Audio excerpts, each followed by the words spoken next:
السلام علیکم۔ ہماری زندگی میں ایک ایسا عمل ہے جو سب سے بڑا سہارا بھی ہے، سب سے مؤثر علاج بھی، اور اللہ کی رحمتوں کو اپنی طرف کھینچنے کا سب سے طاقتور ذریعہ بھی۔ آج ہم اسی عمل یعنی استغفار کی طاقت اور اس کی برکتوں کو سمجھنے کی کوشش کریں گے۔ اس جملے پر ذرا غور کریں، ایک ایسا عمل جو زبان پر بالکل ہلکا پھلکا ہے، لیکن قیامت کے دن جب اعمال تولے جائیں گے تو یہ پہاڑوں سے بھی زیادہ وزنی ہوگا۔ زبردست بات ہے نا؟ تو چلیے سب سے پہلے یہ جان لیتے ہیں کہ استغفار کا اصل مطلب ہے کیا اور اس کی روحانی گہرائی کتنی ہے۔ دیکھیں، استغفار صرف چند الفاظ کا نام نہیں ہے، یہ دل کی گہرائی سے نکلنے والی ایک کیفیت ہے۔ یہ شرمندگی ہے، اپنے گناہوں پر ندامت ہے، اور اس بات کا پکا یقین ہے کہ ہمارا رب بخشنے والا اور رحم کرنے والا ہے۔ جب کوئی کہتا ہے نا استغفر اللہ، تو وہ اصل میں اپنی کمزوری کا اعتراف کر کے اللہ کی رحمت کی پناہ مانگ رہا ہوتا ہے۔ آئیے اب دیکھتے ہیں کہ اسلام کے جو بنیادی ذرائع ہیں، یعنی قرآن اور حدیث، وہ استغفار کی اہمیت پر کیا روشنی ڈالتے ہیں۔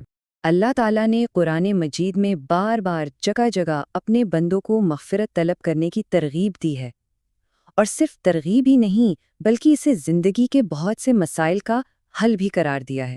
قرآن میں سب سے دلچسپ بات یہ ہے کہ اللہ تعالیٰ نے استغفار کو صرف آخرت کی نجات تک محدود نہیں رکھا، نہیں، بلکہ اسے رزق، اولاد، بارش اور خوشحالی جیسی دنیاوی کامیابیوں کی چابی بھی قرار دیا ہے۔ مطلب یہ ایک مکمل پیکیج ہے۔ اچھا، اب چلتے ہیں نبی کریم صلی اللہ علیہ وآلہ وسلم کے ارشادات کی طرف اور دیکھتے ہیں کہ آپ نے استغفار کی کیا فضیلتیں بیان فرمائی ہیں۔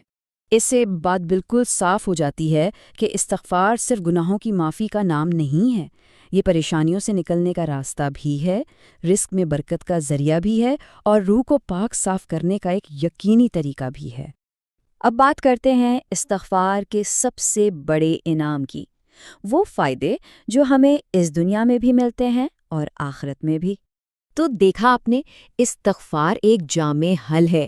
یہ دنیا میں ذہنی سکون، خوشحالی اور برکت لاتا ہے، تو دوسری طرف آخرت میں اللہ کی رضا اور جنت کی ضمانت بھی بن جاتا ہے۔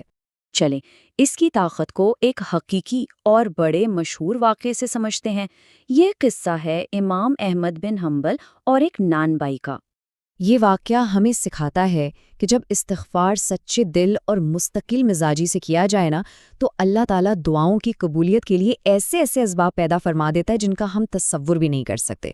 تو اب جب ہم نے استغفار کی اہمیت کو اچھی طرح سمجھ لیا ہے، تو سوال یہ پیدا ہوتا ہے کہ اسے کرنے کا صحیح طریقہ کیا ہے اور کون سی مسنون دعائیں ہیں۔ یہاں کچھ سب سے مؤثر دعائیں دی گئی ہیں، چاہے وہ بالکل سادہ سا استغفر اللہ ہو، یعنی میں اللہ سے معافی مانگتا ہوں، یا پھر دعاؤں کا سردار سید الاستغفار۔ ان میں سے کسی کو بھی اپنی روزمرہ کی زندگی کا حصہ بنایا جا سکتا ہے، خاص طور پر نمازوں کے بعد یا رات کے آخری پہر میں۔